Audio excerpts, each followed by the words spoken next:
those who have had a near-death experience, George Gallup said there's probably 11 to 13 million Americans that have had a near-death experience, that these folks have had a positive experience, and now they're saying, hey, I don't fear death anymore.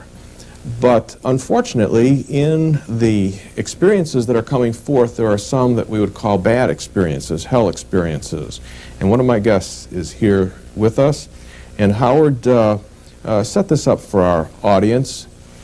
I was a professor of art and the head of the art department at Northern Kentucky University. I liked my job very much. It was a lot of responsibility, very rewarding, a lot of fun, and real ego fulfilling, which was what my whole life was about, was, you know, career, job, be somebody, get your name in the paper, you know. And you were also known as a skeptic. Right. I was well known, in fact, that some people brought their relatives to me to talk them out of going into the ministry and in the priesthood. And you did. Uh-huh. And so, as you were cruising along, chairman of the department and so on, you took your students to France, and what happened over there? At the end of our trip in 1985, I had a perforation of the small stomach, and I was immediately taken to a hospital. This is a situation like a burst appendix, same kind of situation. You only have a few hours of opportunity before it becomes very grave. It's a critical scene. I thought I was dying. My wife thought I was dying. We had said goodbye to each other. And I awoke, and I was standing next to the bed, and in the bed was a body that looked exactly like me, but I couldn't believe it because I felt alive, whole, real, no pain though. I tried to communicate with my wife. She couldn't see me or hear me, but I didn't know that. I thought she was ignoring me. I got furious with her. I'm really confused about what's going on. I hear people calling me outside the room. And so I go over to the doorway of the room, and there's a number of people out there, and I ask them if they're the hospital staff to take me for the operation, and they said that they'd been waiting for me a long time, that I needed to hurry up and come with them. I assumed that meant they were hospital staff. I went into the hallway. It was foggy, dreary, mysterious. These people herded me down this hallway. We walked for what seemed like miles and miles. It got increasingly dark. The people were getting increasingly ugly and cruel. And I wanted out, so I said, I'm not going any further. They started to push and pull at me. I fought back. I felt really strong and healthy, no fatigue whatsoever, but they were biting and tearing and taunting and jeering. The cacophony of noise was almost unbearable. It was so loud with their taunts and their yells and their laughter. When did you realize you weren't in the hospital, this was something else? At this point, I still think I'm in the hospital. As far as I'm concerned, I'm alive, and these people are some monsters that live in this hospital, you know? Mm-hmm. I'm on the ground of that place. They've done so much damage to me that I'm just curled up, lying on the ground, totally devastated physically, and even worse, emotionally, because of their treatment. And I hear myself say, pray to God. I don't know what to do, and I don't believe in God, and I hear myself say it again. I'm not willfully saying it, but I'm hearing my own voice say, pray to God. And I think, how do you pray to God? What would you pray if you were going to pray a third time? With more authority, I hear, pray to God. So, okay, I'm going to give it a try. I don't know what to do. So I'm trying to piece together prayers, and I'm putting together pieces of the Pledge of Allegiance, the Lord's Prayer, the 23rd, any things that I can remember from 20, 30 years earlier when I was a kid. And the people around me are horrified. It's as if my prayers are scalding, boiling oil. And they're screaming and yelling at me, stop it, there's no God, nobody can hear me. This is when I realize this is not Paris anymore. This is, I don't know where I am, but there's no place on earth with this much cruelty. And in that state of like hopelessness, because there's no place for me to go, they're going to come back, they're going to make it worse, I heard in my mind myself as a little child singing, Jesus loves me, love. And it goes over and over and over. And in my desperation, I want to believe, I don't know Jesus, but I want to know this. What this little boy knows is trustworthy and good, that I've forgotten, that I've lost, that I had once when I was a little kid. And I want to know that. And so in utter despair but sincerity, I call out into the darkness, Jesus, please save me. And I meant it. Ignorant, but I meant it. And with that, a small light appeared to the darkness, and a person of incredible brilliant light and love and kindness came upon me and carried me out of that place of horror and took me not to heaven, not to heaven, not to heaven, not to heaven, not to heaven, not to heaven. Heaven is, this is such a poor way to describe it, but it is the fun center of the universe. But you never actually went to heaven. No. You were in some other... So with that in mind, you did go to heaven. So did you see heaven in front of you? Yeah. I know a lot of people have talked about that field, the grassy field that's in front of heaven. Did you see anything like that? How did you... Oh, yeah, Jesus gave me a tour of heaven, and it's full of everything that one could possibly ever hope for. Everything that's good is there, and it's all beautiful. Did you There's see people? nothing bad about heaven. Did you see people in heaven? Oh, yeah. But I didn't get to interact because Jesus and I were getting a tour. At that point, how did you... Oh, yeah, Jesus gave me a tour of heaven. How did you... Oh, yeah, Jesus gave me a tour of heaven. How did you... Oh, yeah, Jesus gave me a tour of heaven. How did you... Oh, yeah, Jesus gave me a tour of heaven. How did you... Oh, yeah, Jesus gave me a tour of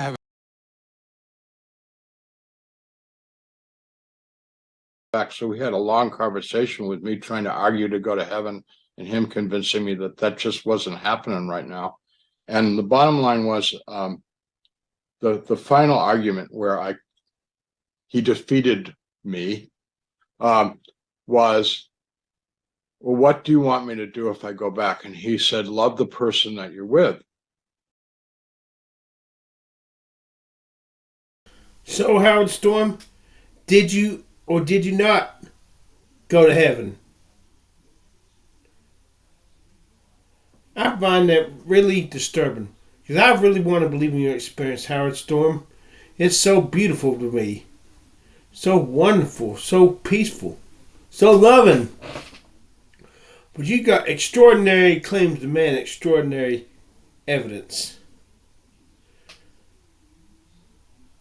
You can't write checks that you ask can't cash. You said you got the chance to ask Jesus Christ everything you could think of the answer. And you come back and there's more that you don't know that you do know. I mean, simple questions. Do our pets go to heaven? What happened to the lost colony? What causes spontaneous combustion? What causes homosexuality? You said you asked Jesus every question you could think to ask, even making up questions just so you could stay with Jesus as long as possible. And you don't know beans about beans. You don't know shit about shit. I smell a rotten egg in a dozen. Your experience is bullshit. And I'm angry because I want to believe it. It reaches out and grabs me when you all talk about Jesus. But I'm not going to be a sucker and fall for it until I know it's real, real, real, real, real. Were it not for my own experience with Jesus, I'd be with the atheist community tearing down Christianity. I would be with Arn Ra, Matt Dillahunty, Eve, and they told me if I ever become an atheist, there's a loving community waiting for me in the atheist community. Told me that yesterday. But perhaps the most putrid failure of your experience is your putrid lack of love. Oh, you love when the loving gets hard, you bail out. And when I started using cuss words, asking hard questions, you kicked me to the curb. You used what you call you use that excuse, tough love. Sometimes, as you said, you got to take a ball bat to their knees, or you got to call the police and get them arrested and tell them not to let you at your house ever again. Not to let me at your house ever again. Just a crock of shit. Did Jesus do the same damn thing? Did not Jesus talk to filthy sinners? And yet, just because I use cuss words, you want to terminate correspondence with me just because I ask tough questions? If your Jesus is real, he would have told you that I'm not what I appear to be.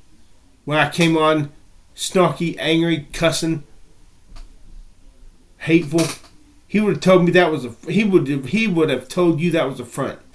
But since Jesus did not tell you this, you did not really meet Jesus. You may have met a figment of your own imagination that you truly believed was Jesus, produced by the trauma of dying. But you did not really meet Jesus. The evidence is not there. The fruit is not there.